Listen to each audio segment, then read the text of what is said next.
Hello and welcome back to another episode of The Walk and Talk, the dog training podcast that delivers practical dog training solutions, professional insights, and all the tea when it comes to designing your very best life with your dog by your side. And this week, I've got something super valuable to share with you. If you can think of just one or two behaviors that your dog does at home that is just low-key getting on your last nerve and you're ready to fix it for good, because in today's episode, I'm giving you my 3-step formula to crack that problem behavior for good.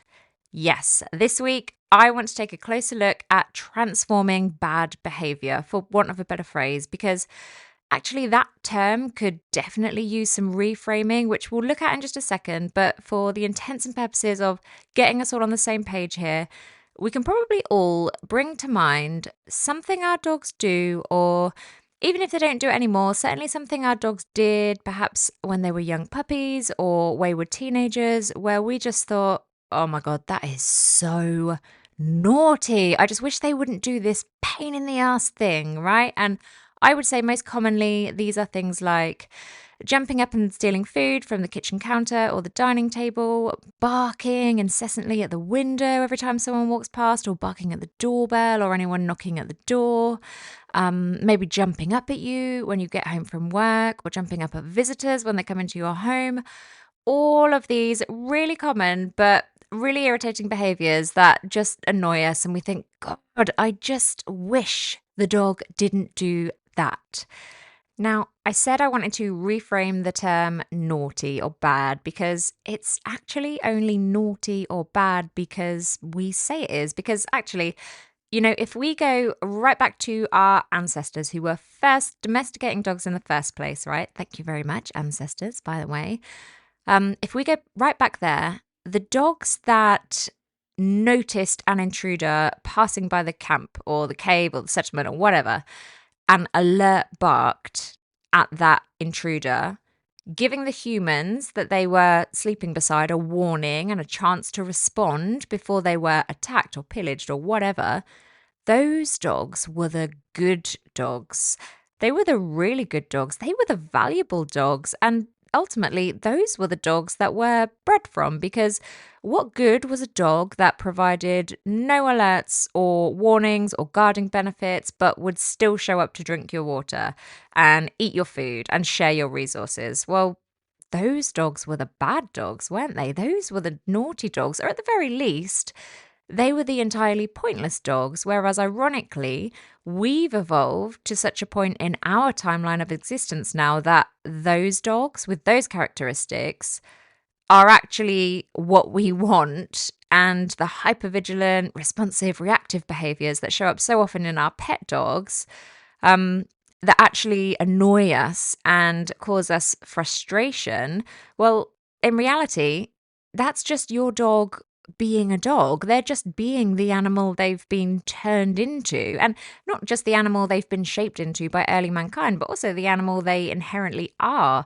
Predatory hunters, opportunistic scavengers, the dogs who were good at these things are the dogs who survived and the dogs who bred. And so these traits inevitably exist at the core of our dogs today. So, are they being naughty as such? Well, no, not really.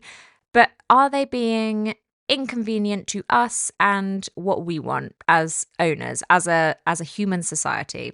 Absolutely. In lots of cases, these behaviors are a problem for us as owners. So we want to figure out, how can we change them? How can we get rid of them? And in today's episode, I want to give you the 3-step recipe I use to tackle any and all of these niggling problem behaviors. And it's not complicated. It's not a secret. And if you just bring to mind, right now while you're listening, if you bring to mind a problem behavior that your dog has at the moment, and then you apply each of these 3 steps I'm about to explain to you to your training approach, you honestly can't really go wrong. But do listen to the end of the episode all the way through, because I also do want to explain one caveat to this that on the one hand might seem obvious, but on the other hand, I see so many owners ignore it completely when they're tackling problem behaviors, and then wonder why they make slight progress, but they never quite really crack it. So let's get into it. Like I said, there are essentially 3 core components to creating a training plan. And once you know what these are and how to apply them to any situation, training your dog becomes easy. So the first thing you need to do is decide on a mutually exclusive behavior. So, this, put simply, is a behavior that is incompatible with the unwanted behavior. So, if we take barking at the doorbell as an example, because I know it's a really common one, if your dog goes crazy at the front door, your mutually exclusive behavior would be if your dog were to sit quietly on their bed instead. If they are sitting quietly on their bed, that is completely incompatible with jumping and barking at the front door. The 2 behaviors cannot occur at the same time, can they? So, okay, the second element you're going to need to incorporate into your training plan for success is what we call in the dog training industry control and management. So, whilst we are training a new behavior that is incompatible with the old behavior that we're trying to eradicate, it is absolutely vital that we prevent any rehearsal of the old unwanted behavior, because the more the dog rehearses that unwanted behavior, the more the unwanted behavior is reinforced. And that is what we don't want. We want the new mutually exclusive behavior to be positive and reinforced and wonderful and feel good for your dog. And we want the old unwanted behavior to become entirely extinct. So, again, take barking at the door as our example. Whilst you are training the new behavior, outside of the situation of anyone being at the door or any triggers occurring, by the way, you will need to put management processes in place at the same time, like baby gates, closing doors, maybe having your dog on a lead if there is a potential for any visitors to arrive, so that your dog cannot rehearse the barking and the jumping that we're trying to eradicate. And that's the second step of this 3-part recipe. So, number 1 is choose and train your mutually exclusive behavior. And number 2 is put management protocols in place in the meantime and throughout the time that you spend training to prevent rehearsal of the old unwanted behavior. Now, a couple of important things to say about this. Number 1, I said it briefly, but I want to just underline it again. You are going to teach the new incompatible behavior. So, in this example, that will be the dog sitting and staying on their bed away from the door. You're going to teach this behavior outside of the problem situation. Remember that we always train for the problem, never in the problem. Now, of course, over time, yes, you're going to want to introduce the sound of the door knocking or the doorbell or whatever to your place training as a means of proofing it. Of course you will, but this is absolutely not where you start. In the same way that, you wouldn't put a 17-year-old in the driving seat of a car for the first time and say, off you go straight onto the motorway. But you first of all have a lesson just talking through all the controls and the pedals, and probably don't even start the engine. And then you might have a lesson just on finding the biting point of the clutch if it's not on automatic. And, then that'll take a week or so of practice before you move on to the next thing and the next, before that student is anywhere near ready to actually drive on a legal road full of other drivers and vehicles. So, we don't try and send our dogs to bed for the very first time when the doorbell has actually just rung, because they're not going to go, are they? You haven't taught them the cue or what it means. You haven't developed their impulse control to stay in the bed when exciting things are happening. You haven't invested oodles of value in the bed cue. So no, it's not going to work unless you do all of those things first. Second of all, the prevention of rehearsal of the old behavior is just as important, if not more so, than the active teaching of the new behavior. If you consider the progress you're making in your training plan as you filling up a bucket with water, and the fuller the bucket gets, the more progress you're making, the more your dog is learning. Each repetition of the old behavior in this scenario is like your dog sticking a hole in that bucket. It damages your progress and it will take your training backwards. So control and management is really, really important.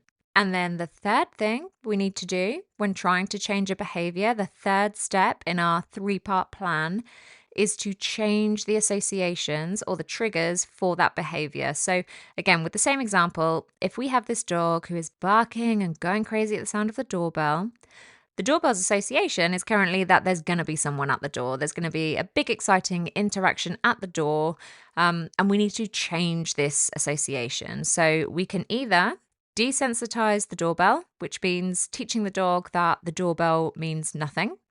Or we can recondition the doorbell, which means teaching the dog that the doorbell means something entirely different, something new. So if we were going to desensitize it, you might record the sound of the doorbell on your phone and just play it repeatedly multiple times throughout the day and just not react. The doorbell rings, but you're not getting up and going to the door.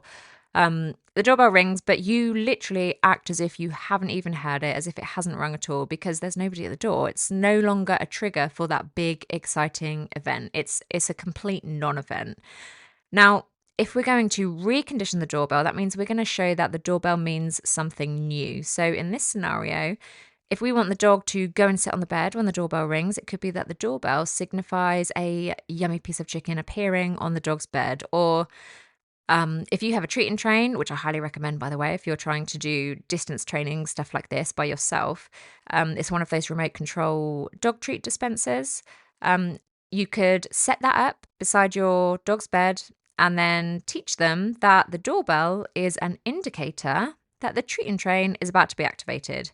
And you can start dispensing biscuits beside your dog's bed every time the doorbell rings. So to recap your recipe for success, number 1, teach a mutually exclusive behavior and put this on cue. Number 2, implement control and management so that your dog is never able to be reinforced for performing the unwanted behavior. And number 3, change associations. So desensitize or recondition all the previous triggers for the unwanted behavior to ensure that your training plan is a success. Now, before you go and start trying this out on your dog, which of course I would absolutely love you to do, by the way, I just want to come back to that one caveat I mentioned at the beginning of this episode. And I think the best way to bring it home is for you to see every problem behavior, or we're calling it a problem behavior, that your dog chooses. Don't see it as them being naughty or being bad, like I said, but actually see it as their means of attempting to solve a problem for themselves. Now, for a lot of quote unquote naughty behaviors, this is really simple and can be as straightforward as the dog who counter surfs and steals food from the counter is solving either their boredom, their hunger, or simply their frustration at being able to smell something delicious that they want to eat and not having eaten it yet, right? Problem, there's food up there that I want. Solution, I'll jump up and grab it.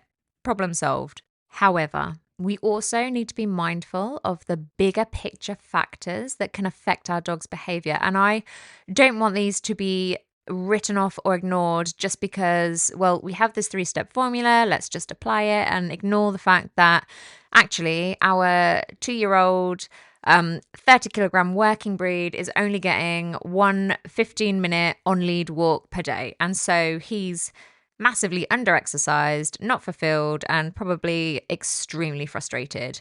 No wonder he's constantly pacing the house or chewing things or barking at everything that moves. He's trying to solve the problem of having no other better outlet for his energy and his breed drives. Or if we have a little companion breed who is left home alone for 6 hours a day because the owner is working, when actually that dog is struggling with severe separation anxiety. So they're chewing up sofa cushions and skirting boards and shoes whilst the owner is absent, or they're howling and the neighbours are complaining.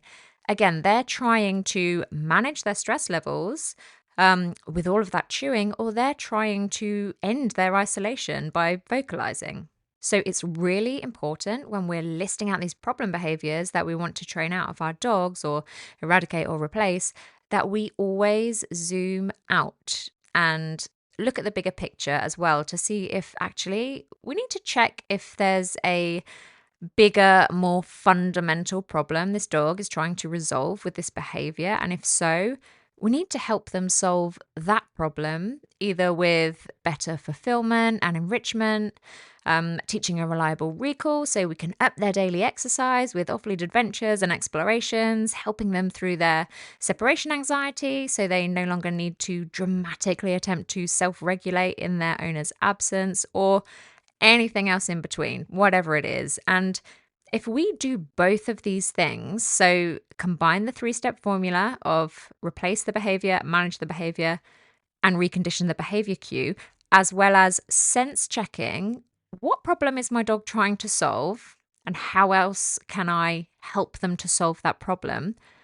If we do both of those things, the success that you can achieve with your dog will change your life. And if you do happen to struggle specifically with the hypothetical problem I've talked about in this episode of the dog barking at the doorbell, and you want a step-by-step walkthrough of how we actually teach and then proof sending a dog to stay quietly on their bed when a visitor knocks on the door, I actually have filmed a couple of stage-by-stage tutorial videos of this, which you can find on my TikTok page at Listen Dog Training. You can also find me on Instagram under the same handle, at Listen Dog Training, where I share more behind the scenes kind of stuff, the training I'm currently doing with my own dogs, as well as training tips and hacks for you guys as well.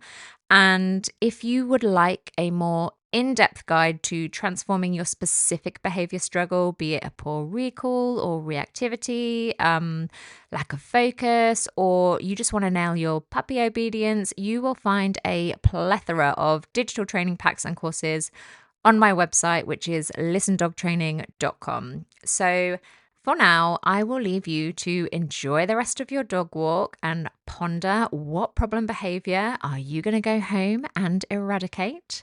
Thank you so much for letting me join you today. And if you do go home and decide to try out this 3-step approach for one of your dog's naughty behaviors, please come and find me on Insta and let me know how it goes. I would genuinely love to hear. In the meantime, enjoy the rest of your walk, and I will see you same time next week.